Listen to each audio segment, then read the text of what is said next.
Halo, apa kabar? Saatnya Anda menyimak berita Semarang bersama saya Tabita Putri.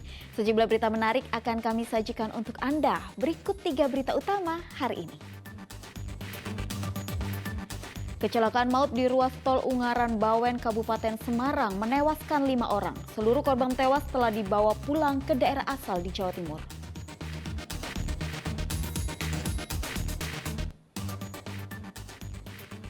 Dampak mahalnya harga solar subsidi, para pelaku usaha penggilingan padi di Kota Tegal berhenti beroperasi karena biaya operasional membengkak.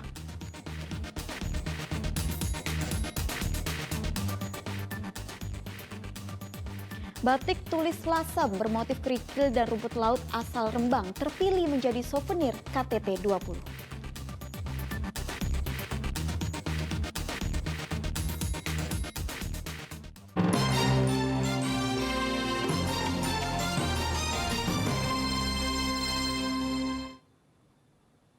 Informasi pertama, diduga karena berkendara dalam kondisi mengantuk, seorang pengendara motor terjatuh di dasar jurang di Sungai Banyumas setelah motor menabrak pagar pembatas. Pengendara motor bernama Ibnu asal Bumi Ayu, Brebes ditemukan warga dalam kondisi pingsan tergeletak di jurang. Warga curiga karena menemukan motor tanpa pemilik di pinggir jalan sehingga kemudian mengecek ke jurang. Diduga korban yang baru pulang bekerja di sebuah Alfamart berkendara dalam kondisi atau keadaan mengantuk sehingga menghantam pagar pembatas di jalur Cilongok Banyumas, lalu tubuh korban terlempar ke jurang.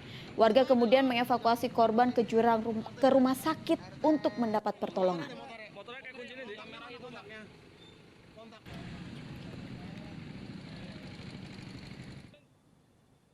Jasad pria tanpa identitas ditemukan mengapung di bawah jembatan gantung Sungai Bogowonto, Purworejo. Evakuasi berlangsung dramatis karena kondisi curam. Tim gabungan dibantu warga bersusah payah mengevakuasi jasad pria dari bawah jembatan Sungai Bogowonto di Dusun Ngemplak, Kecamatan Balendo, Purworejo. Kondisi jembatan yang curam sedalam 40 meter dan sungai penuh bebatuan membuat proses evakuasi dramatis. Petugas menggunakan tali untuk menarik korban ke tepi sungai.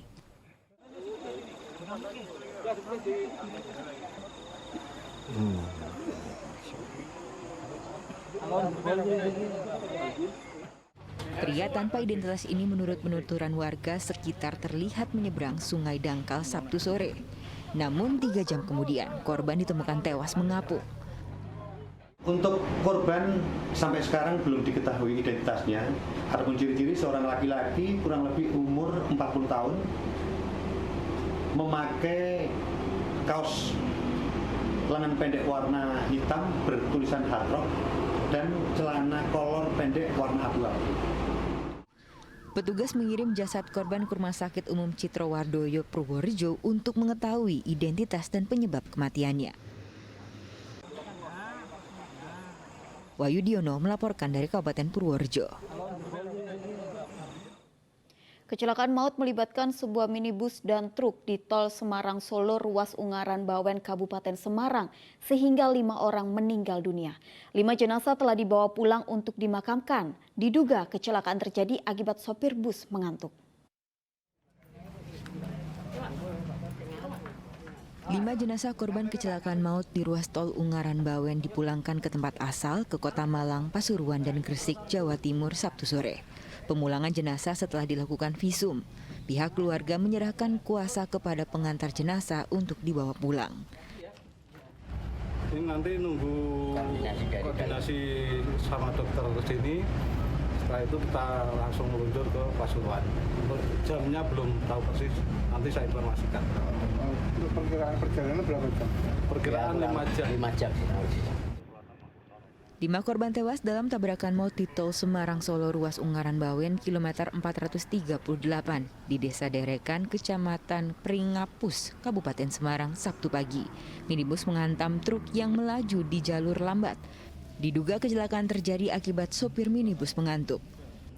Analisa yang evaluasi beberapa kejadian yang lalu, rata-rata kecepatan tinggi. 2, tidak ada penerangan di lokasi itu dan sering terjadi pada malam hari. Kemungkinan juga karena kelelahan karena sopir berangkat dari Surabaya itu jam 10 malam. Selain korban jiwa, 7 orang lainnya menderita luka. Yulianto melaporkan dari Kabupaten Semarang. Kantor Koperasi Simpan Pinjam Intidana di Semarang yang menjadi titik awal terjadinya operasi tangkap tangan KPK yang menjerat Hakim Agung Sudrajat Dimyati sudah lama tak beroperasi. Dari banner pengumuman yang terpajang kantor koperasi di Jalan Setiabudi nomor 147 Srondol, Semarang sudah tidak beraktivitas sejak akhir Mei 2022. Kantor dinyatakan pailit oleh putusan Mahkamah Agung. Pengumuman disertai surat ditempel pihak kurator yang menangani perkara. Sedangkan kantor hukum dan klinik hukum Rumah Pancasila di Semarang Indah yang merupakan kantor pengacara Yosep Parera yang ikut ditangkap KPK masih beraktivitas normal. Pancasila sendiri pun juga masih operasional, jadi bagi masyarakat yang masih yang membutuhkan bantuan hukum, membutuhkan pendampingan hukum, membutuhkan apapun itu bisa datang ke Rumah Pancasila, tetap seperti biasa, kita tidak pungut biaya untuk masyarakat. KPK melakukan operasi tangkap tangan di Semarang dan Jakarta yang menjerat Hakim Agung Sudrajat Dimyati. Dimyati diduga menerima uang sebesar 800 juta rupiah untuk memuluskan pengkondisian putusan kasasi di MA terkait gugatan Koperasi Simpan Pinjam di Pengadilan Negeri Semarang. Pada kasus ini KPK tetapkan 10 tersangka. Selain Hakim Agung Dimyati, KPK juga tetapkan Hakim Justisial MA Eli Tripangestu, 2 PNS Kepaniteraan MA dan 2 PNS MA. 2 pengacara Koperasi Intidana dan debitur Koperasi Intidana juga ditetapkan sebagai tersangka. Total uang suap senilai 2,2 miliar rupiah. Uang-uang ini dibagikan kepada Hakim Agung Dimyati, Hakim Justisial, dan pegawai Mahkamah Agung.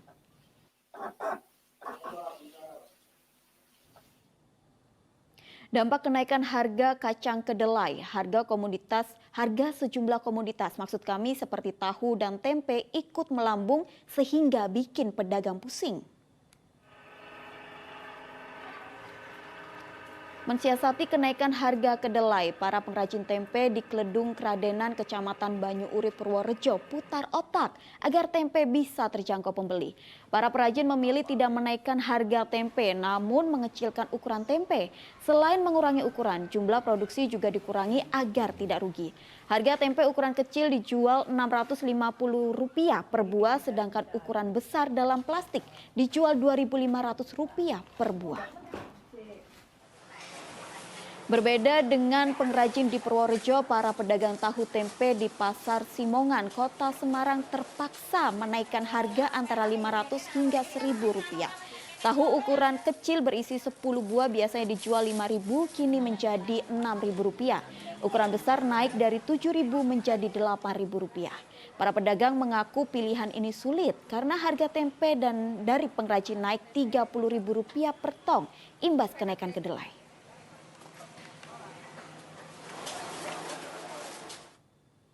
Dampak luas kenaikan harga BBM subsidi juga kian terasa di berbagai daerah. Di Rembang, harga berbagai jenis beras naik, sementara usaha penggilingan padi di Kota Tegal berhenti beroperasi karena tingginya biaya operasi BBM. Dampak kenaikan BBM bersubsidi membuat harga beras di Pasar Rembang ikut naik. Kenaikan rata-rata Rp1.000 per kilogram untuk semua jenis beras. Beras premium misalnya naik dari Rp12.000 menjadi Rp13.000 per kilogram. Beras medium naik dari Rp9.000 menjadi Rp10.000. Kenaikan sudah berlangsung selama 2 pekan terakhir. Para pedagang mengaku selain karena belum panen, kenaikan juga dipicu kenaikan BBM sehingga biaya transportasi menjadi lebih mahal. Sekitar 1.000 sampai 2.000. Penyebabnya apa Mbak ini Mbak? Penyebabnya nggak ada panenan Mas, BBM naik. Kalau kenaikan ini sudah berapa lama Mbak? Sekitar 2 minggu terakhir.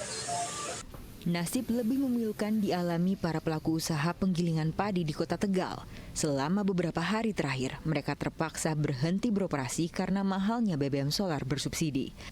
Salah satu pemilik penggilingan padi di Kelurahan Kaligangsa, Kota Tegal, Darmoyoto mengatakan dalam sehari rata-rata pemilik usaha menggiling padi membutuhkan 40 liter hingga 60 liter solar. Akibat tingginya biaya BBM, produksi menurun 50% karena hanya mampu menggiling 4 hingga 5 kuintal padi per hari. Di sini untuk khususnya di daerah Sidakatun sama Kaligangsa itu udah mengurangi 50%. Sama Jeboan, Kaligangsa itu ya, udah susah ditanamin padi, banjir, beli garamnya susah, tenaga kerjanya mahal, sekarang apa-apa mahal semua. Selain solar naik, para pelaku usaha ini juga kesulitan mendapatkan pasokan solar di SPBU. Arif Nur dan Sugiartono melaporkan dari Kabupaten Rembang dan Kota Tegal. Para petani di Desa Kangkung, Kabupaten Demak mendapat bantuan sembako dari Satuan Lalu Lintas Polsek Meranggen. Sejumlah personel polisi jemput bola dengan melewati pematang sawah menyalurkan sembako kepada petani yang sedang menanam jagung di sawah. Sejak BBM subsidi naik, para petani mengaku terpuruk. Selain sulit mendapatkan pupuk, mereka juga sulit mendapatkan solar untuk operasional mesin penggilingan padi. Sejumlah petani terpaksa banting setir dengan menjadi sopir angkutan dan kuli bangunan. Selain petani, penyaluran sembako juga menyasar tukang becak, sopir angkutan dan truk, hingga tukang ojek.